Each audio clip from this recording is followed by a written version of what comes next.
Hello दोस्तों, नमस्कार। एक बार फिर से आप सभी का मैं बहुत बेहतरीन स्वागत करना चाहूंगा एजू कैरियर की इस ऑनलाइन प्लेटफॉर्म पर। मेरे प्यारे साथियों, हमारे पीछे लगे इस थंबनेल को पहले तो आप सभी लोग बढ़िया से पढ़ लीजिए। इसके बाद हम लोग इस पर खूब चर्चा करेंगे और आपको प्रूफ दिखाने वाले हैं कि आपके साथ धोखा हो रहा है या फिर आपको सिर्फ एग्जाम की डेट दे दे करके बरगलाया जा रहा है। एक एक करके सभी बातों को हम आज आपके साथ क्लियर करेंगे और क्लैरिटी के साथ चीजों को समझने की कोशिश करेंगे। मैंने यहां पर दो तीन बातें लिखा है कि उत्तर प्रदेश शिक्षा सेवा चयन आयोग, ये जो आपका आयोग है, उत्तर प्रदेश शिक्षा सेवा चयन आयोग जो भी नवगठित हुआ है, वो उसी की बात मैं कर रहा हूं। इसका जो सीन है वो लगभग 1.5 साल हो गया है इसको नियुक्त हुए, इसको बने, निर्वाचित हुए। लगभग 1.5 वर्ष हो गए हैं पूरे। इस 1.5 वर्ष में इन्होंने क्या किया? सिर्फ 2011 के टीजीटी का इंटरव्यू करा करके नियुक्ति दिया। इसके अलावा कोई काम नहीं किया। दोषारोपण के अलावा इन्होंने क्या किया कि अपने यानी अपने दोष को छिपाने के लिए अन्य संस्थाओं पर दोष देना शुरू किया। क्यों वो हमें उधर वो नहीं मिल रहा है, निदेशालय से ये नहीं मिल रहा है, वो नहीं मिल रहा है, ये सब क्यों? बच्चों के साथ खिलवाड़ करने आए हो? हैं? बच्चों के साथ खिलवाड़ करने आप आए हैं? आइए आपको मैं दिखाता हूं बहुत सारी बातें और प्रूफ। आयोग दे रहा है बहुत बड़ा धोखा। जी हां, आयोग के पास इतनी एबिलिटी है, इतनी कैपेबिलिटी है कि ये पेपर आराम से करा सकते हैं, कोई बहुत बड़ा प्रॉब्लम नहीं है। लेकिन ये जानबूझकर प्रॉब्लम क्रिएट किए हैं, जानबूझकर इशू क्रिएट किए हुए हैं, जानबूझकर। इसमें कोई ऐसा कोई बहुत बड़ा लफड़ा नहीं है कि ये पेपर नहीं करा। आइए दिखाएं आपको पूरा प्रूफ। मैं अभी आपको पूरा प्रूफ दिखाऊंगा कि आखिर ये जो बात कह रहे हैं अभी तक क्या थी, अभी क्या है। परीक्षा करवा पाने में असमर्थ क्यों? क्या रीजन है असमर्थ होने में? असमर्थ होने में क्या रीजन है? वो रीजन बच्चा जानना चाहेगा और बच्चे को बताना पड़ेगा ऐसे रीजन को। TGT PGT exam date change, question mark लगा है। परीक्षा तिथि बदलेगी कि क्या होगा? आइए आपको एक मैं कटिंग दिखाता हूं, आज के न्यूज़पेपर की कटिंग है, आज के न्यूज़पेपर की। देखो, हम आपसे पहले भी कहते आए थे और आप लोग बस नेगेटिव कमेंट्स कर देते थे। कोई बात नहीं, सबकी अपनी विचारधाराएं होती हैं। सुनिए क्या कह रहा कि अध्याचन का प्रारूप तय नहीं, शिक्षक भर्ती अटकी। अब मेरी बात पहले सुनिएगा। अध्याचन का प्रारूप, अब अध्याचन कौन देता है? अध्याचन देता है निदेशालय। और निदेशालय को अध्याचन कौन देता है?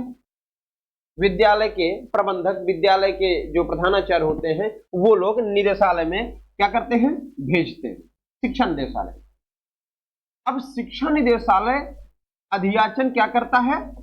आयोग को देता है और आयोग क्या करेगा? यहीं से वैकेंसी वैकेंट करेगा। ये इसका सीन होता है।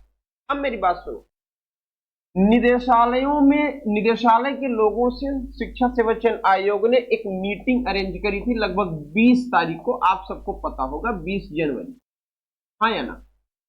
उसमें एक डाटा निकल कर आया कि सब कुछ हो गया है, बस केवल बचा है सेंट्रल मिल जाए, सब हो जाए। हम आपसे शुरू से कह रहे हैं कि बहुत बड़ी प्रक्रिया होती है पेपर कराने के पीछे। हाँ, वो प्रक्रिया तब बड़ी लगती है जब कोई पेपर ना कराना चाहे। अब मेरी बात सुनिए, अध्याचन निदेशालय को दिया गया या भेजा गया, निदेशालय तक आए। अब अध्याचन का पहले एक प्रारूप होता है। इस प्रारूप को कौन? आयोग तय करता है। कौन तय करता है? आयोग तय करेगा। तब जाके अध्याचन निदेशालय में इसकी पास होगा और इसकी पास होकर के और फिर वैकेंसी वैकेंट हो जाएगी। आइए आपको मैं दिखाता हूं क्या कह रहा है कि शिक्षा सेवा चयन आयोग से उच्च शिक्षा निदेशालय ने मांगा प्रोफार्मा। उच्च शिक्षा निदेशालय ने मांग लिया प्रोफार्मा। अभी तक क्या चल रहा था कि शिक्षा निदेशालय से शिक्षा सेवा चयन आयोग ने मीटिंग करी, बैठक बन गई और अध्याचन आ गया, ये आ गया, वो आ गया, दुनिया की बवाल। अब प्रोफार्मा ही मांग लिया, किसने? उच्च शिक्षा निदेशालय ने। किससे? उत्तर प्रदेश शिक्षा सेवा चयन आयोग से। एक बात तो क्लियर हुई कि उत्तर प्रदेश शिक्षा सेवा चयन आयोग के पास अभी परीक्षा कराने की कोई तैयारी ही नहीं है। पहली चीज, नया वैकेंसी देने के भी कोई प्रोफार्मा नहीं है। नई वैकेंसी देने के लिए ना तो ये एलिजिबिलिटी क्राइटेरिया कुछ क्रिएट किए हैं, नई वैकेंसी देने के लिए ना तो इन्होंने कोई ऐसा सिलेबस तैयार किया है। तो फिर किया क्या है? इतने दिन से किया क्या है? सुनिएगा, उत्तर प्रदेश शिक्षा सेवा चयन आयोग ने प्राथमिक, माध्यमिक व उच्च शिक्षा में शिक्षक भर्ती के लिए संविधान विभागों से संबंधित विभागों से ई अध्याचन तो मांग लिया। ई अध्याचन तो ये मांग लिया अपनी कमी पूरी करने के लिए, लेकिन आयोग अब तक अध्याचन का प्रारूप तैयार नहीं कर पाया। बताइए कितनी शर्म का विषय है। अपनी कमी छिपाने के लिए, अपनी कमी छिपाने के लिए दूसरों पर कमी थोपता रहा कि सेंटर नहीं मिला, ये नहीं मिला, वो नहीं मिला। तुम ये क्यों नहीं बता दिए कि तुम खुद तैयार नहीं थे? उत्तर प्रदेश शिक्षा सेवा चयन आयोग पिछले दिसंबर महीने से आपके साथ धोखा कर रहा है, नवंबर से बल्कि, कि ये हो जाएगा, सेंटर मिल जाएगा, सेंटर मिल जाएगा, सेंटर। अरे सेंटर तो मिल ही जाएगा, क्यों नहीं मिल जाएगा सेंटर तुमको यार? तुम ही मान्यता देने वाले, उत्तर प्रदेश बोर्ड जो आपका है, जो मान्यता दे रहा है विद्यालय को, विद्यालय ही वही मान्यता दे रहा है, उसी को सेंटर नहीं मिलेगा। गजब मूर्खता वाली बात किया यार, बच्चों को पागल बनाकर रख दिया है। सुनिएगा, इसकी वजह से शिक्षक भर्ती अटकी हुई है। अब सुनिए, अभी तक उत्तर प्रदेश शिक्षा सेवा चयन आयोग क्या कहता था? हमें अधियाचन ही नहीं मिला है। यही बात होती थी ना, हम लोग खुद जाकर के मिलते थे तो यही कहा जाता था कि अभी अधियाचन नहीं आया है। अधियाचन आ कैसे जाए? तुमने ये कब एक्सेप्ट किया कि अधियाचन लाने के लिए आपने प्रोफार्मा बनाया है और प्रोफार्मा बनाकर भेज दिया है? ये कभी नहीं बताया। अब सामने निकल कर आ रहा है कि कभी प्रोफार्मा उन्होंने बनाया ही नहीं, प्रोफार्मा उनका बना ही नहीं है, तो अधियाचन कैसे आ जाए? अब मेरी बात सुनिएगा, अभी तक ये दोष दे रहे थे सेंटर नहीं मिल रहा है, अधियाचन हमारे पास आया ही नहीं है, तो हम कैसे वैकेंसी वैकेंट कर दें? यही सवाल हुआ करता था ना। अब किसको क्या कहोगे? फिर क्या करें? बीते दिनों आयोग में शिक्षा विभाग के निदेशकों और उनके प्रतिनिधि की बैठक हुई थी। उसमें आयोग ने एक सप्ताह में अधियाचन मांगा था। अब सुनिए, अपना खुद उसने प्रोफार्मा तैयार नहीं किया है और एक सप्ताह के अंदर अधियाचन मांगा था। अब ये बात फर्जी हुई कि नहीं हुई? मांगा भी था कि नहीं मांगा था, पता नहीं, पता नहीं। क्यों? जब हमें ये पता है कि ई अधियाचन मांगने से पहले हमें सारी चीजों का प्रोफार्मा देना पड़ेगा, तो फिर एक मुझे बात बता दो कि ये ई अधियाचन मांग कैसे लिए? मुझे तो बात गलत लग रही है, झूठ लग रही है। फिर इसके बाद देखिए, हालांकि आयोग को अब तक किसी विभाग का अधियाचन नहीं भेजा, आयोग को अभी किसी विभाग ने कोई अधियाचन नहीं भेजा है, बस हल्ला मचा रहे हैं, सेंटर मिल गया, ये मिल गया, वो मिल गया। अरे सब मिल गया, जब अधियाचन ही नहीं है तो कैलेंडर कैसे बनेगा? और जब कैलेंडर नहीं बनेगा तो डेट कैसे अनाउंस होगी? अब आप कहोगे सर वो डेट तो टीची पीची पुरानी है, कहीं भी हो जाए। ऐसे नहीं हो जाता, ऐसे नहीं हो जाता। उच्च शिक्षा निदेशक निदेशालयों के सूत्रों का कहना है कि आयोग को अपने स्तर से अधियाचन का प्रारूप निर्धारित करना है, जो अभी तैयार नहीं है। यहां इस बात को पढ़िए कि उच्च शिक्षा निदेशालय के सूत्रों का कहना है क्या? कि आयोग को अपने स्तर से अधियाचन का प्रारूप निर्धारित करना है, जो अभी नहीं तैयार। अभी प्रारूप ही नहीं तैयार, तो तुम परीक्षा कब लोगे? कब परीक्षा की डेट का अनाउंसमेंट करोगे? कब पेपर बनवाओगे? कब सेंटर अलॉटमेंट होगी? कब क्या व्यवस्था करेंगे? ये तो बड़ी ही सोचने वाला मामला है कि परीक्षा की तिथि जो मई और जून दिया है वो टल ना जाए।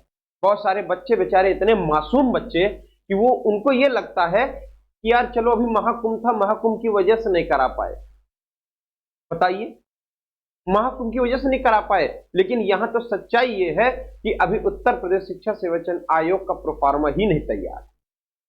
मैटर महाकुंभ नहीं था, मैटर ये था कि प्रोफार्मा ही नहीं है। शिक्षक भर्ती के लिए अर्हता, योग्यता व अन्य शर्तें आयोग को ही तय करनी है। यानी जो नई शिक्षक भर्ती आनी है उसके लिए अर्हता की बात, योग्यता की बात और साथ साथ सिलेबस क्या करना चाहिए, ये सब बात आयोग ही क्लियर करेगा।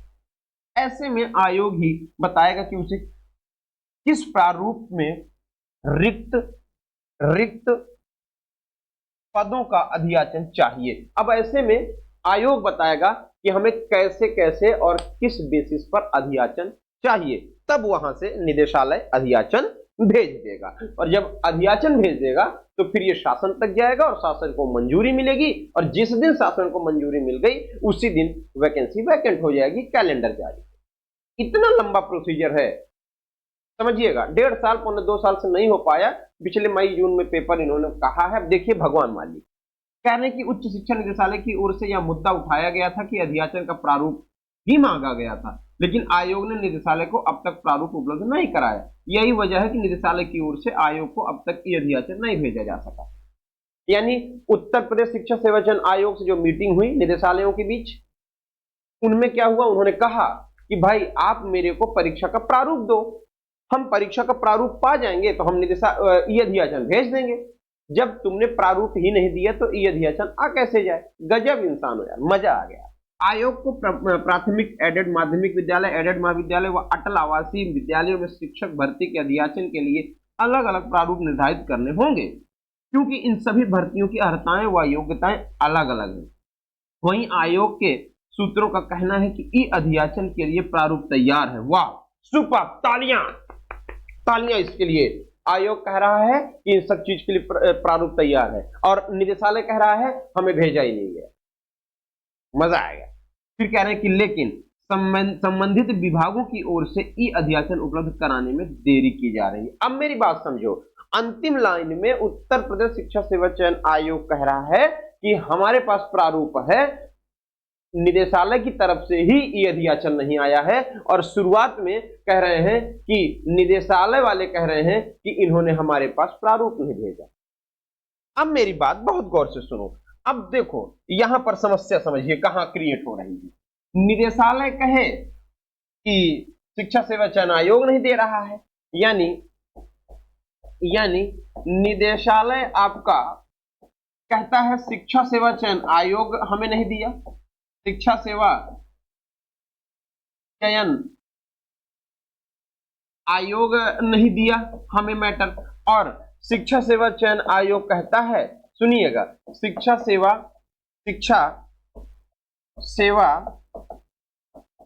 चयन आयोग कहता है कि हमें निदेशालय ने नहीं दिया। गजब, एक नंबर बात। बच्चों को पागल बनाए रहो, देखा जाएगा जो होगा। बच्चों को पागल बनाए रहो, देखा जाएगा जो। तो कहीं ना कहीं परीक्षा तिथियों पर भी इसका असर पड़ेगा मेरे भाई, मेरे साथियों। मैं आपसे एक बार फिर एक रिक्वेस्ट करना चाहूंगा, एक बहुत तगड़ी मुहिम की जरूरत है, एक बहुत तगड़े एक प्रयास की जरूरत है, एक बहुत जबरदस्त आपके सहयोग और साथ की जरूरत है, तब कहीं जाकर के हम इस परीक्षा को करा पाएंगे। अदरवाइज कुछ भी नहीं होने वाला। आप सब पागल बने हो, बने रहोगे। मेरे प्यारे साथियों, एक बार फिर से मेरे साथ लगना होगा, फिर से हम तमाम शिक्षकों के साथ आप सबको एकजुट होना पड़ेगा, और एकजुट होकर के एक मुहिम तैयार करनी होगी, एक सोशल नेटवर्क पर, सोशल साइट पर एक व्यवस्था तैयार करनी पड़ेगी, तब जाकर के कुछ बातें हो सकती हैं। अदरवाइज मुझे तो नहीं लगता कि अब मई और जून में भी पेपर ये करा लेंगे, मुझे नहीं लगता। बाकी ईश्वर मालिक। बहुत बहुत शुक्रिया, थैंक यू।